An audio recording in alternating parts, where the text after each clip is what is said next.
Did you know that studies have suggested that there may be a correlation between high IQ and criminal behavior, including serial killing? Some serial killers like Ted Kaczynski IQ 167 and Nathan Leopold IQ 210 have been known to commit horrifying crimes while scheming them smartly.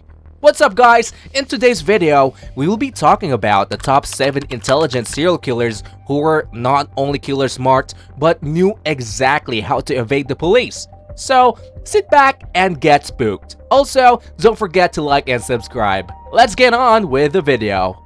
Number 1. Ted Kaczynski.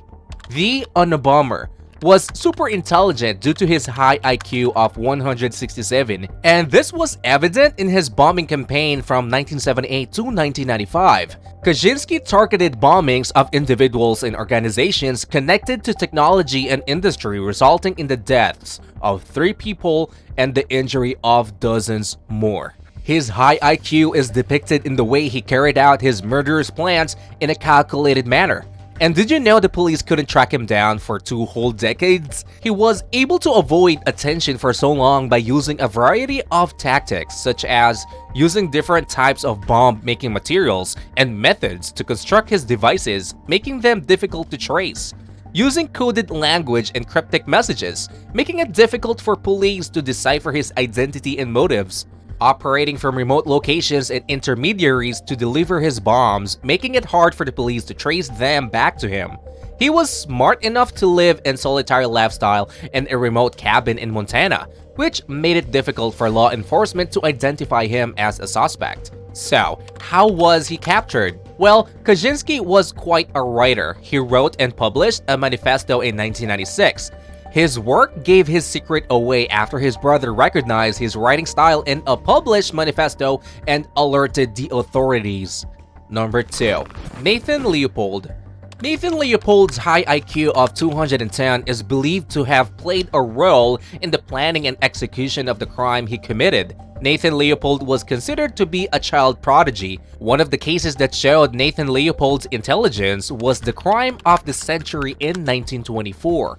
Leopold, along with his friend Richard Loeb, kidnapped and murdered a 14-year-old boy, Bobby Franks, to commit the perfect crime and prove their intellectual superiority.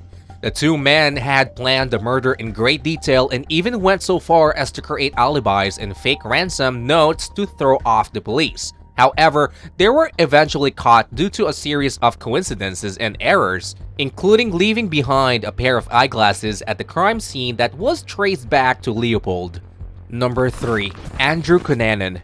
Did you know Andrew Cunanan murdered the infamous fashion designer Gianni Versace? This Versace murderer had an IQ of 147, and his intelligence and sinister thinking is evident in the way he murdered Gianni Versace on July 15, 1997, in front of Versace's Miami Beach mansion. Cunanan approached Versace as he returned to his home from a morning walk and shot him twice in the back of the head at close range with a .40 caliber handgun. The killing was quick and without warning. Versace did not have time to react. After shooting Versace, Cunanan fled the scene on foot and was able to evade capture for several days. It is believed that Cunanan specifically targeted Versace due to his high-profile status and the notoriety it would bring him. Cunanan had been on a killing spree for several months prior, and the murder of Versace was the 5th and final murder attributed to him. Cunanan's intelligence allowed him to create a sense of uncertainty and confusion around his whereabouts and actions, which made it harder for the authorities to locate him. He was eventually found dead by a self-inflicted gunshot wound, but the intelligence he showed in his actions was undeniable. Number 4. Charlene Gallego. Charlene had an IQ of 160. She was highly intelligent and manipulative. She, along with her husband Gerald Gallego, kidnapped, raped, and killed at least 10 victims in the late 1970s and early 1980s. One of the murder cases that showed how Charlene Gallego, along with her husband, were able to use their intelligence to plan and execute a horrific crime and evade capture for some time was that of 15-year-old Brenda Judd and 17-year-old Stacy Redican in 1980. The two girls were abducted while they were shopping at a mall in Sacramento, California. They were taken to a remote location where they were raped and murdered. The couple was able to avoid capture for several years by moving around frequently and changing their methods of operation. However, they were finally arrested after a tip from a witness who had seen their car near the scene of the crime. They were charged with multiple counts of murder, kidnapping, and rape. Both were convicted and sentenced to life in prison. Number 5. Jeffrey Dahmer. The Milwaukee cannibal had an IQ of 145 and killed at least 17 men and boys. One of the cases that showed Jeffrey Dahmer's intelligence was his ability to dodge the police for several years while committing a series of murders in the 1980s and early 1990s. Dahmer was able to lure in victims by pretending to be a researcher or a photographer, and then killing them and disposing of the bodies in a way that made it difficult for the police to identify them or find any evidence linking him to the crime. Plus, anytime he was asked about the rotting stench, Dahmer was able to create a cover-up story. He was able to use his intelligence of chemistry to try to dissolve the body parts and destroy any evidence of his crimes. Despite being arrested multiple times for different crimes, police were unable to connect him to the murders until 1991. Number 6. Ted Bundy. The infamous Bundy had an IQ of 136 and killed at least 30 women in the 1970s. He was known for his charisma and good looks, which helped him lure in victims. One example of his intelligence was his ability to escape from prison twice. Once in 1977 from a Colorado prison and again in 1978 from a Florida prison. Both escapes were planned and executed in a sophisticated way, showing determination and cunning.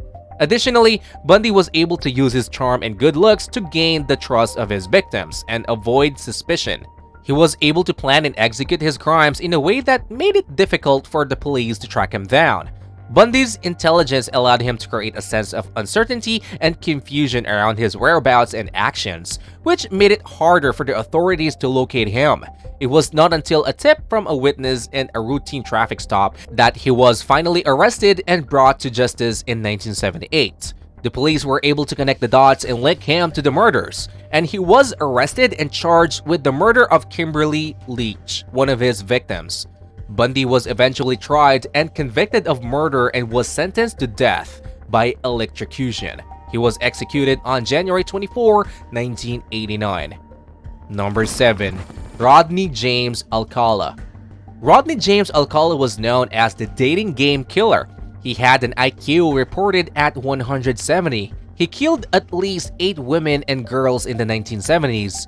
Many instances showed how smart he was, but one of the most prominent was his ability to manipulate the criminal justice system.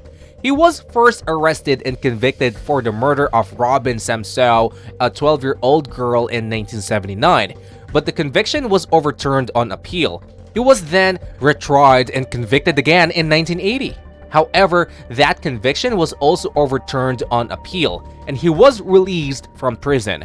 During the retrial, Alcala represented himself and cross-examined witnesses, showed evidence, and made a strong argument that casted doubt on the prosecution's case. He was able to use his intelligence to create reasonable doubt in the minds of the jurors, which led to his acquittal. It wasn't until 2010 that DNA evidence linked him to the crime, and he was finally convicted and sentenced to death.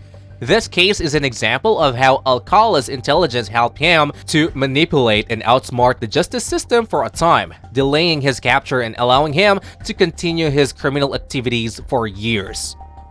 These smart criminals really jolted the authorities. It's important to note that intelligence alone does not explain or excuse criminal behavior, and many other factors such as psychological, social, and environmental factors are involved in the development of criminal behavior. From Ted Bundy using his charisma to lure his prey to his den, to Ted using fake identities to mislead the police, these serial killers were definitely way ahead of everyone else. What do you think? Let us know your thoughts in the comments below.